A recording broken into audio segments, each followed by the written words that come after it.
Hello, everyone. If you're a service provider, you probably host something that is running on Microsoft software. It could be virtual machines, could be service, could be clients, could be something else, shared services, shared exchange. And if you do that, you couldn't avoid the notion of Microsoft Service Provider Licensing Agreement. It's an agreement that allows you to provide Microsoft software together with your services. And if you have SPLA, you may have already undergone at least one audit in the last 5 to 6, 10 years. And if not, there is a certain possibility you may. So what we want to talk today about is actual battle stories from audits. And we've done, so me and Daryl, we're from SAMexpert. We've done 100 audits altogether between us. And we have our guest today, Bahadir, from Octopus Cloud, a company that provides a specialized tool for service providers to manage their licensing, compliance, to look after their estate. So Bahadir has his own stories. That's the reason why I actually brought him in, because you may have, if you've been to our channel before, you may have seen us, you may have heard our stories. We have a few new stories today as well to tell. But Bahadir has his own view on this. And the way we're going to structure this is it's going to be a discussion. We're going to tell, like, this is what happened. And then we'll discuss, what led to this, how, and most importantly, because the name of this live is totally preventable disasters, we're going to talk about how to prevent them. So when you get to an audit, you just don't have that problem. So welcome, Daryl. Welcome, Bahadir. I don't know. Let's start with Daryl. Daryl, do you want to maybe do a little intro? Yeah, absolutely. So again, always nice to be on one of our lives. Daryl Ullman, I'm a partner at SAMexpert. For those of you that are not acquainted with my history, I've been around Microsoft for the better part of 20 plus years. Worked for Microsoft back in the day, and I mainly negotiate these days. So my responsibility to our customers is to make sure they get the best result possible, either from a contract renewal or from a audit.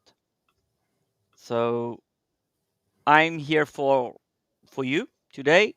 I'll share some stories and of course ask anything that you want. There's no question that's a bad question. So feel comfortable. Thanks. Amazing. Thank you, Bahadir. A couple of words, maybe? Of course. Thank you very much for the invitation, Alex. Yeah, my name is Bahadur Durak. I am one of the founders of Octopus Cloud. And I also worked at Microsoft before for like 7-8 years. And I was in the license compliance department and analyzed customers' compliance situations. And was also introduced into audits at Microsoft. And and after the learnings we had the idea to build a solution that can help you and make sure that you don't land in problems during audits. And because of that, we founded Octopus Cloud.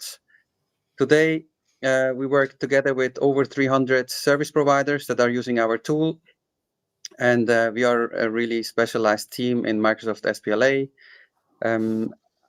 My role is I'm like the bridge between the tech department and the business department.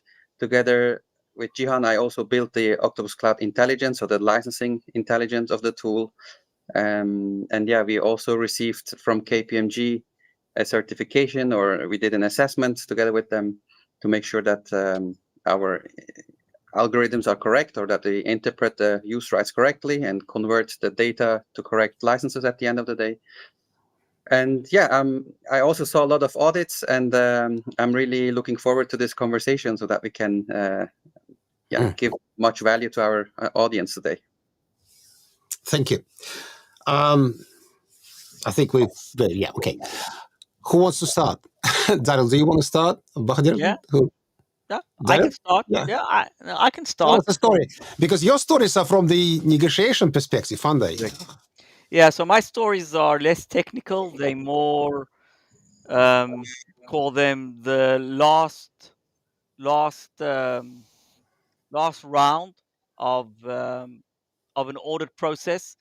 So in any audit process, just to give everyone some kind of structure, or from an audit protection perspective, there's the discovery stage that's either done via using scripts or tools like Octopus Cloud. Then there's mitigation, technical mitigation, and then the last stage, and I'm really simplifying it, is the negotiation side, and that's a negotiation stage. And the negotiation stage goes on primarily with Microsoft, not with the auditor. So the first two stages are not usually, they are with a third-party auditor, KPMG, PwC, Deloitte, or one of those that Microsoft picks. And I just want to point out, from a negotiation perspective, just keep in mind that third-party auditors are supposed to be objective and neutral in the process. It's also stated in the Microsoft SPLA contract that it's basically a third-party objective third party that doesn't take a side. I want to just point out, on the part, they're not objective. They don't work for you. They don't have your interests at hand. Um, they make mistakes. They will take a Microsoft standpoint always. And I'm hearing that I've got audio breakup connection issues. Hopefully that it's working now. Is it okay, Yeah. Sasha? Yeah. Okay, sorry about that. Strange. If it happens again, I'll try change mics. So just as an intro, don't trust the auditor. That's number one. Now, I think a good example to start off with is, I'll take a simple, straightforward example of installation of Office Professional instead of Office Standard. As trivial as it gets, as old as it gets, what we found we find this a lot, but a real good example is an organization that we concluded an audit not long ago, where they had close to €1.5 million worth of a compliance gap just around Office. Now, what we revealed through the process that we did, a parallel process to the auditor, was that they had been reporting Office Standard forever, but they had installed Office Professional. Now, it was an error that was made, but from the auditor's perspective, it's irrelevant. The error was installing Office Professional. Now, from their perspective, the auditor disregarded almost 1.2, 1.3 million of Office Standard reporting. So the customer had been reporting Office Standard. They had just installed Office Professional. I'm not saying they were right or wrong. I'm just pointing out the facts. But the auditor disregarded the 1.2 or 1.3 million of Office Standard reporting. Why? Because it was the wrong version, so it meant nothing from an audit perspective.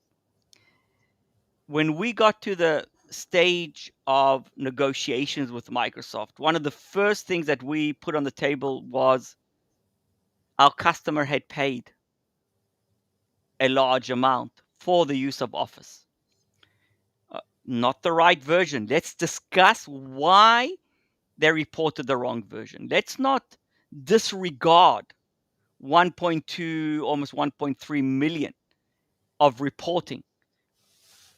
It's not that they reported zero. It's not that they were stealing from Microsoft and they were made out to be the worst type of villains. Stealing money, stealing from Microsoft, making a profit. Truthfully, that's bullshit. And the auditor didn't even note in their report that they had been reporting Office Standard. We had to bring it up almost, I'd almost say aggressively, because the auditor didn't want us to even put it into the final report. We actually had to be let's call it aggressive, assertive, you call it what you want. But they didn't even want to have it in there. Because why? Because it's not under the SPLA audit rules. But we still did it. That throws the objectivity of the auditor out the room. Now, during the negotiations with Microsoft, not only were we successful to mitigate or to bring to the table that 1.2, 1.3 million compared to the 1.5 plus that they were supposed to have been reporting, we actually managed to prove that the customer was billing their end customers for Office Standard. So they weren't profiting off Office Professional. The installation of Office Professional wasn't benefiting them financially. For all purposes, they were sure that they were billing and providing Office Standard as a service to their customers. Yet, yes, there was an error, but it wasn't an error of malice. It was just IT. Goes back to standard IT, some bad practices. Once we proved that the billing was, the end customer billing was on standard, and they never profited, there was a open discussion to accept a human error. To Microsoft's benefit, they were open for the discussion, and they were forthcoming once we provided evidence, and that's fair enough to provide evidence to prove that your practices are in line with the contract and that you didn't benefit. And Microsoft, as I said, accepted that. Just over 1.5 million euros was completely erased. That is a story that needs to be told. And I'm telling it, one, so you can learn from it, that you need to recognize that there are things that the auditor will not accept, will not even recognize, but Microsoft will. So that's my first story. Sasha, back to you. I want to summarize a few very key points here. So, because we wanted to talk about also why this happens. You said IT. Yes, it's IT. And by the way, Bahadur has very similar stories. I think probably tens and if not hundreds of very similar stories of why this is happening. And by all means, please chip in when I finish on the same subject. But also, yeah, it's so from my experience, the biggest issues here, why this is happening is IT, but not always as a it's not always just an error. Sometimes they just, how to put it lightly and how to put it correctly. I'm not looking for excuses, but for example, if an Office standard image is not available, we've seen installations when they would take Office Professional Plus and just install components. So the problem that led to this issue is IT operations, which are under control. And the second one, lack of visibility, because, okay, it happened, but you can't, if you don't know what's happening in your estate. How many times we have all heard a response from a client, we defend, oh, there's Office Professional Plus, it should not have been there. Every single audit, with the exception of bare bones service. Every single time, it's all the same story. But as Daryl just told in his story, I think one of the most important things about audits is, if you haven't caught it before, if you made that error, if it's in your report as a massive shortfall, don't despair. There is still a chance for you to fix it. But the question is, how do you prevent it? And I'll pass it on to Bahadur. Yeah. So I really, this is one of the most common issues that we also see in audits with the Office Pro Plus and Office Standard. And I also have to say, people think that Office Standard and Office Pro Plus are the same apps, but it is not, because the Office Pro Plus, for example, the Word in Office Pro Plus has really some built-in enterprise features that the standard edition doesn't have. So because of that, it's really, Word is not the same word, in the two different editions. Because of that, you really need to take care what you have installed.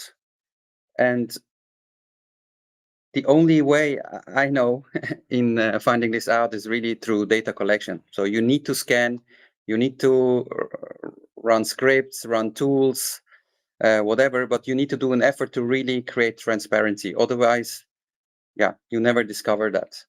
And if you know it, then really you should have at least one person in-house that has a little bit the clue about licensing as well. Otherwise, you will never understand this kind of details, or if you don't have anybody, then you should reach out to consulting firms like SAMexpert, to get the missing information from them.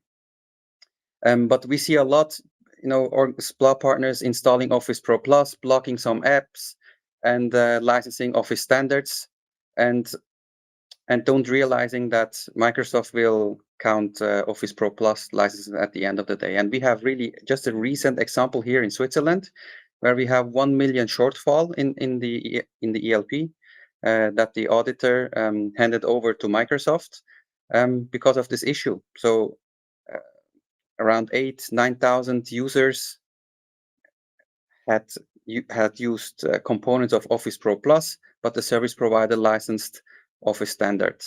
And really, the only method I can think of to eliminate this kind of issues is really create transparency about what you have installed and about the usage of everything, and then reach out to specialists so that you can proactively check, before you face an audit, and that you can fix misconfigurations or situations like that before you run into an audit, basically. Thank you for saying that you need somebody who knows licensing in your team, and especially SPLA licensing. I want to say a very important warning. Not everybody who knows Microsoft licensing at the level of an expert actually knows SPLA. It's a completely new world. You need to learn it, not from scratch. The products are the same, but licensing of the same product in SPLA can be entirely different. And I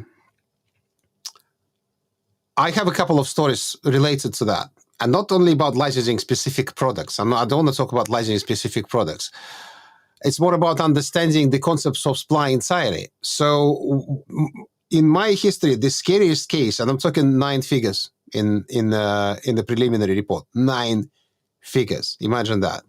So fraction of a billion, was because the provider did not understand the basics of what is a shared hosting, what is a dedicated hosting, what is a so-called business process outsourcing when that provider provided an entire service to the client, but didn't configure it properly, so they left certain gaps, which let Microsoft claim that that massive estate had to be licensed via SPLA. Just little misconfiguration errors. I'm talking about 10 user accounts having access to the estate or something like that. Wrong platform, wrong choice of the platform tools. I know millions probably invested, but then, as I said, a 9-figure initial audit report. Scary. Why did that happen? They didn't know how to properly license that. They didn't know where the traps are. So another example on the same with the same problem is, you should know if you run SPLA, but maybe many don't, that disaster recovery service, if you comply with the terms of SPLA, disaster recovery services are free of charge. But they must comply. You must be spot on with how you use them. So, for example, during normal operations, nothing, absolutely nothing, can run on the disaster recovery clusters. And what happens, and happened twice on my watch, is an auditor scanned the environment. They got the data from the client. And what they noticed is there are 5 to 10 virtual machines running there. And the reason for that is, well, admins didn't know licensing. Admins thought we have this massive cluster that costs a lot, very powerful hardware, nothing is running there. We just need to do some tests and maybe run a few machines for our internal purposes. But overall, it's a disaster recovery cluster, isn't it? And you can't be half pregnant in licensing. If you run one virtual machine, and I'm talking about 1.2 million, so you know the number, 1.2 million shortfall in the audit report, just because the disaster recovery clusters automatically came back into the chargeable SPLA scope, only because they run a few machines for their internal testing use. So it's very important, if you don't have a partner, if you don't want to spend money on a partner that can advise you on such design, you have to have somebody in-house with that specific particular knowledge. Don't disregard it, because it will bite you back in an audit. Yeah, Sasha. Let's say if you have an internal person or you have a good partner, then really what these guys need is real data about your infrastructure, about your configurations, the access rights, and everything. What I see also a lot of time, also in audits, for example, as Daryl mentioned, the auditors have also sometimes mistakes in their scripts or in their data. So we discovered a lot of the times where, for example, they were not able to collect installation dates or server creation dates, user access authorization date. So if they don't find the date by their tools, what they do is just that they add the start date of the audit scope as the installation date. They could go 5 years backwards and say you have this server installed 5 years ago, but in reality it could be like 2 months old or so. And this kind of tricks they put into the ELPs and to create a big shortfall so that they can negotiate maybe at the end of the day or create more business value to Microsoft or so. Daryl, I don't know, what is your experience with this data collection part? We see a lot of mistakes by auditors, a lot of unreal scenarios, where we can say, hey, the server was created 2 months ago and not 5 years ago, as you guys show us here in the ELP and so on. So what is your experience there? So you're absolutely correct, Badil. You could call it, I'd call it negligence or biased opinion or lack of I'm sometimes short for words because at the end of the day, there's a lot of money behind this. Okay, it's millions, and the auditor doesn't actually see the business behind the customer. What effort the customer has put in to building up a business, building up a partnership with Microsoft and with the clients. And by extrapolating, just because it's part of the protocol, because they can't get the right install date or their tools are inadequate, or for any reason, there are many technical reasons that you can't sometimes get that data. Instead of opening up a discussion with the customer, they just automatically assume and extrapolate. And not all customers have the knowledge or the time to go into dozens and dozens of tabs. And I'm not exaggerating, dozens of tabs with so much information and trying to figure out how the auditor came to their conclusions. It's almost impossible if you don't know what you're looking for. And ultimately, that results in penalties, in bloated costs that the customer or the SPLA auditor or the SPLA provider should not be paying. So it goes back very much to what I started off saying, and I'm a big advocate of. Well, I'm not a big advocate of auditors. I'm a big advocate of professionalism, and the auditors don't bring that. They just don't bring it because they don't see the customer. They see Microsoft's interests. They lack the experience, and many times they have too many juniors on the project, and things just slip through the cracks. So again, I'm very opinionated. After Sasha said 100 audits, it's hundreds of audits over the last 20 years. So yes, Badir, you're absolutely correct. It's an excellent example of how things go really wrong for customers that are just trying to do a good job at the end of the day. Again, going back to the title of the event, the problems are totally preventable. They can be prevented by having a specialized tool. And I'm saying this not because we help sell Octopus Cloud. I'm saying this because you get that visibility and you get the snapshots of all the data that's required during an audit, not just an inventory, but also bits and pieces. Like, for example, as Bahadur said, when something was installed, or you can save monthly snapshots or even daily snapshots of the inventory, which also help correct the auditor's assumptions. It's actually what wasn't said here about auditors' assumptions is it's in your contract. The SPLA contract in the verifying compliance paragraph basically says, if we don't know, not in these words, but I'm translating to human language, if we don't know when a certain thing was installed or when you began delivering it to a client, we will assume it's been there forever. It's there in the contract. It's not something that you can easily go to court and fight against. They are following the language where you in the contract, which is signed by you. You signed it. It says so. So all of this can be prevented. It can be prevented at the process stage. Can be prevented by learning the details. But also, things happen, mistakes happen, and visibility is very important. You don't necessarily have to go back, and Daryl will save you from multiple issues. He knows how to, but you don't necessarily have to end up in that situation. And this is why I think my biggest pain, and one of the reasons why I wanted to do this particular live, is to tell that the providers that we know that licensing is not even in the top 10 of your issues. Maybe sometimes, VMware comes with a new approach to licensing, and suddenly your VMware costs go up 10 times. I know a provider in Germany that had his VMware costs increased 10 times last year when VMware changed their licensing models. But otherwise, it's not on your radar. And the problem is you come back to that only when an audit comes, and you have to deal with this. You may be a fantastic negotiator.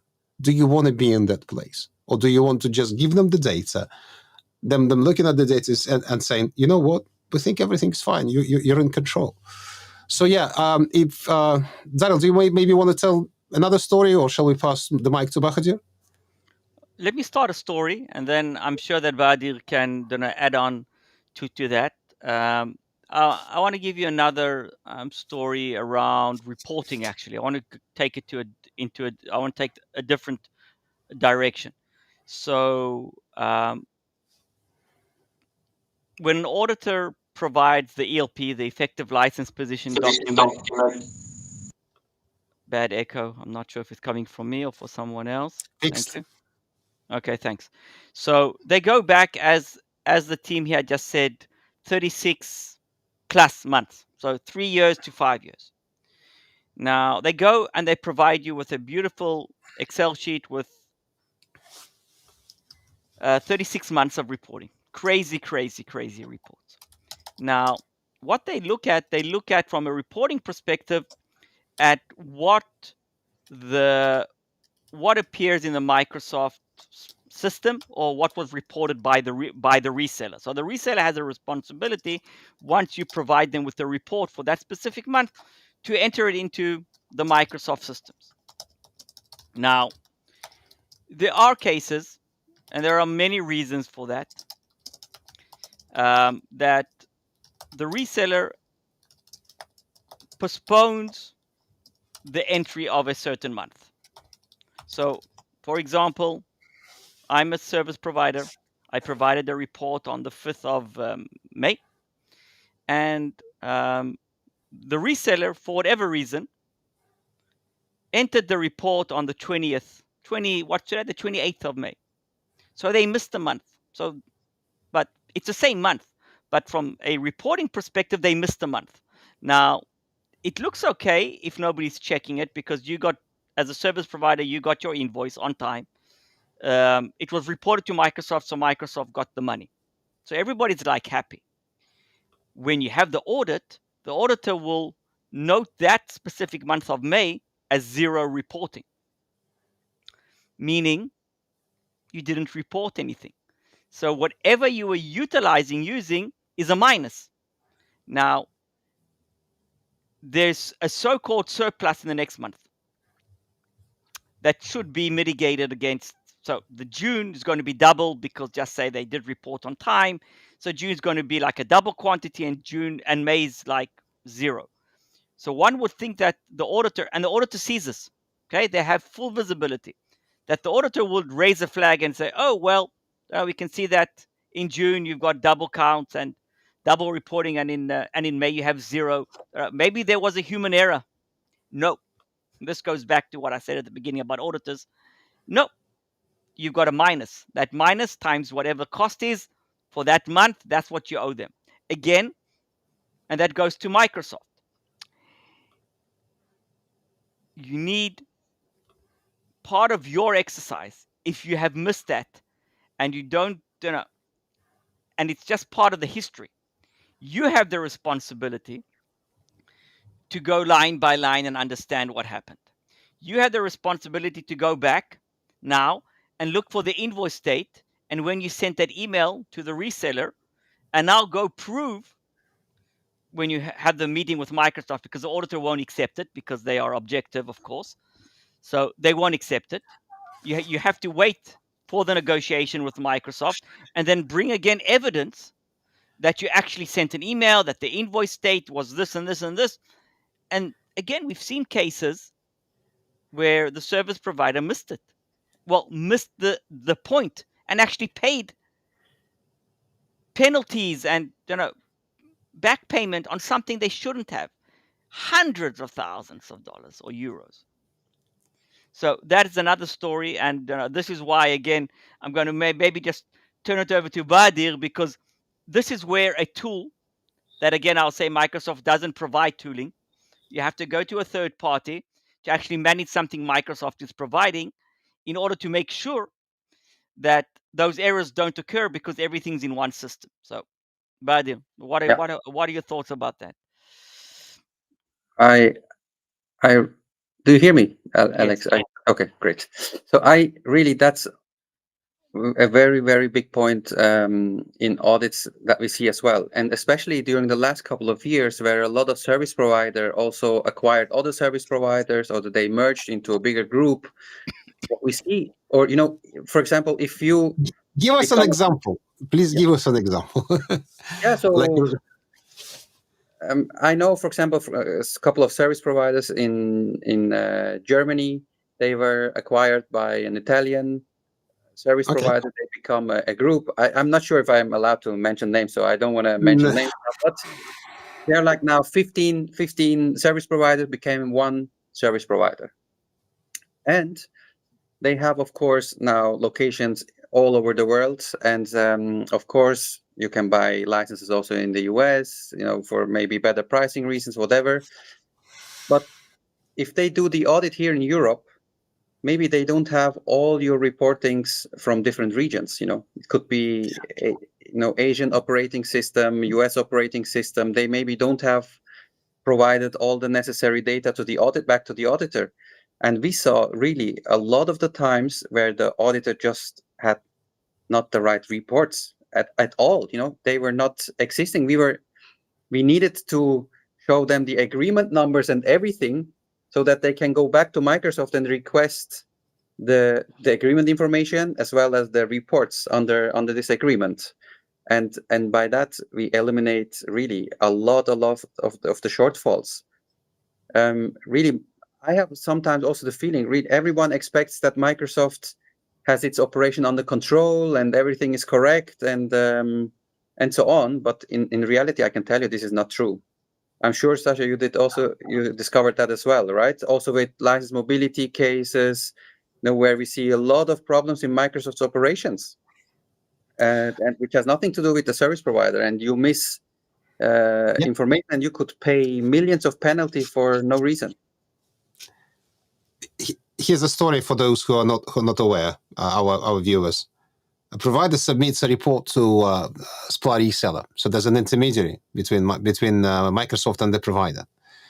The reseller then submits that report to Microsoft. Then, as far as I remember, there were different databases in different times. And all the resellers have different processes. Everybody in that chain, there may be people that make mistakes. Sometimes things are submitted late. Sometimes a wrong month is chosen from the dropdown. And funny enough, last week, we had an auditor asking a provider to send them their reporting history because they thought that something is off in the Microsoft's numbers. So even Microsoft's appointed auditors don't always trust the information they get from the Microsoft databases. And about 10 years ago, when I just entered the fantastic world of SPLA, I saw a case with a massive provider in the United Kingdom where the reports were off by 7 figures. I'm talking about 50, 60 million. So the information from the Microsoft database was off by 50 to 60 million. And fortunately, talking about prevention, fortunately, that provider kept the entire reporting history and the background data, not to the point of every single computer, but at least the summaries. And they could prove the dates, the reported numbers, and there was a very long reconciliation process to ascertain that Microsoft actually corrects their database. So, again, talking about prevention, keep your records. Mm-hmm. Keep your censored records. It's very important. Absolutely. Maybe do you want to maybe bring in another example? Yeah. So what we see also a lot is within the service providers, so the service provider has different departments. Most of the time we see there's an infrastructure team, and then they have dedicated end customer service delivery teams, dedicated to one customer. And one of the biggest problems we see is really that there is no clear roles, no clear responsibilities, and no transparency about the contracts, and no communication at all sometimes, really. So we see, for example, also going back to the Office topic, but we see an Active Directory where one of a sudden someone from the service delivery team opens access for thousands of users to Office, and as you guys know, in SPLA you need to license the theoretical access to an application. And we discovered a lot of the cases, where we just scanned Active Directory, read out NTFS rules, app locker settings, remote desktop settings, and so on. And we identified all the theoretical access to desktop applications. And this is a really simple fix. Just if you discover this access, you block it, and you will immediately save millions. Because in this example, that was a Dutch service provider. They were able to save 11 million just by having control about the access rights in the Active Directory again.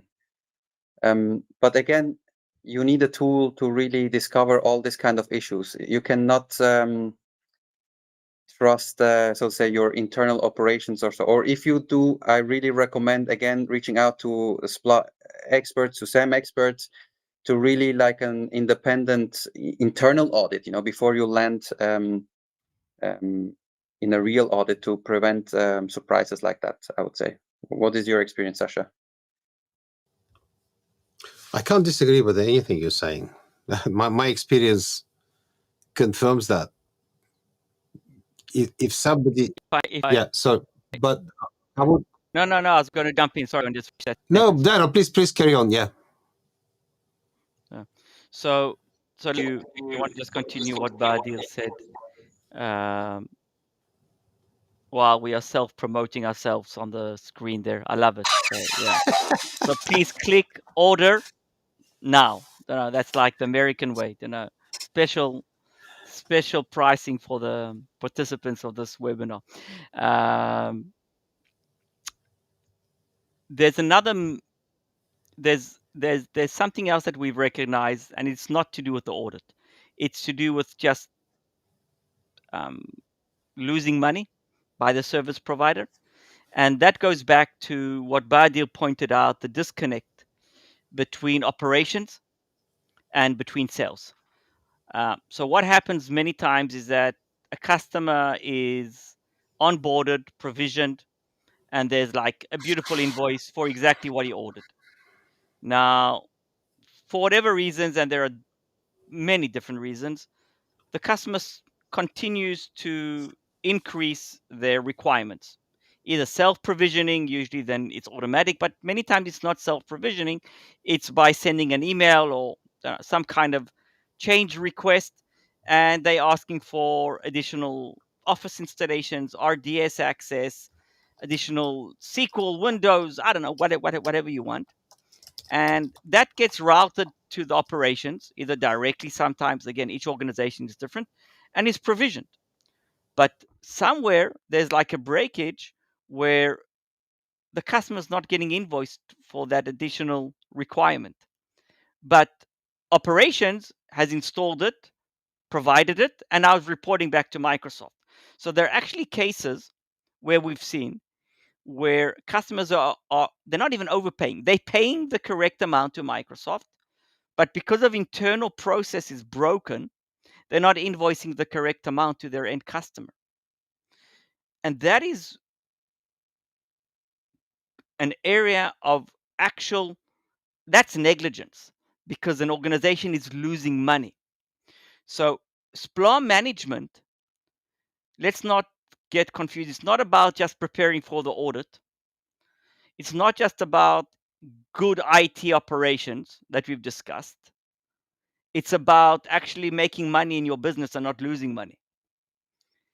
And if you don't have the right process, tools, and all the good stuff in place, you actually might run your business to the ground, because you're paying Microsoft, you're reporting, but you're not billing your end customer. So SPLA management is just as much, if not more, a business issue, sales issue, than a audit compliance reporting issue. I want to take a few questions and comments from our audience, by the way. So, where do you find the reports that your reseller has submitted on your behalf? That's such a good question. And you may not know, but you can now find your SPLA reports in your Microsoft 365 portal. So as a partner, you have your tenant. And if a SPLA agreement is attached to your ID, so it used to be a big deal, very difficult to get that information. You had to go back to your reseller.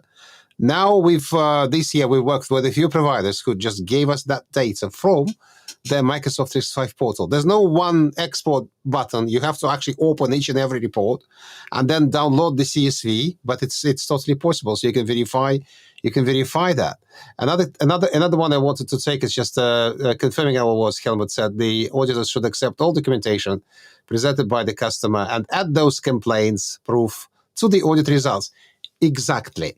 So never accept your audit report until all the alternative proof and documents are attached to it and included in the notes. You have the right to do so. Use it. So we when we help our clients, we always use this opportunity to put any notes. Sometimes, by the way, an auditor would be happy to do so. Because, for example, as Daryl said, they're not actually unbiased. They have to follow Microsoft's process, and they never include surpluses. But you can tell them to put a note in the report saying, there are surpluses we want to challenge, and we're going to provide them additionally during negotiations. Keep that comment there. Let Microsoft recognize that you're not coming to the negotiations empty-handed. because auditor can't accept your surpluses. They can't show them to you because they have to play by the rule book from Microsoft. And Microsoft says no surpluses must be in the report. And probably I would take another comment. We have successfully challenged where the report has been late. Yeah, this happens from time to time to anyone when the reports are submitted late. All I can say is don't keep it unchallenged. Challenge it. It's a possibility. It's a possible win. Daryl, let's go around of kind of closing statements. Daryl, I'll probably ask you to start first. So my Sorry, takeaway. Bahadur, you're on mute. I'm not on Sorry. mute. I shouldn't be. Now, can you hear me, guys? No, Bahadur is on mute. Oh, I was going to say just a quick takeaway is validate everything that is put in your audit report, scrutinize everything, challenge everything, collect evidence, and don't wait for an audit. An audit is not the end result of managing your SPLA. Manage it because it's your business and you want to be profitable. That's it. As simple as that. Bahadur? Yes, I 100% support that. Really be prepared, be proactive,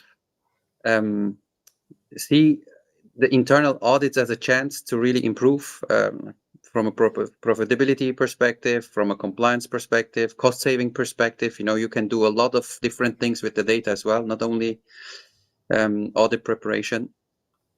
And really what I hear a lot is that service providers say, we are since X years partners with Microsoft, we do X amount of revenue, and if we have a problem, we will negotiate with Microsoft a nice deal so that the audit will not hurt us.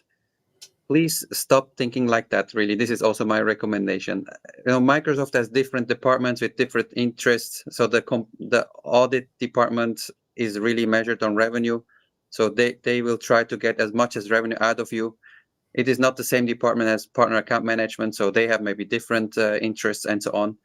So don't take negotiation of a nice deal with Microsoft as a strategic action item. I would say really reach out to specialists, get the tools in place, and prepare yourself really, and take it as a chance to optimize your business. That's a good comment. Take your time. Don't be pressurized. Thank you, Zara. Thank you, Bahadur. I think it was a lively discussion. Hopefully, our audience will get some takeaways, and you know where to find us. You're probably watching us either on LinkedIn or on YouTube. There are contacts everywhere. If you want to continue this conversation, if you want us to help you to put your ducks in a row, please come. We'll help you. Thank you. And have a great day. And see you soon on our events.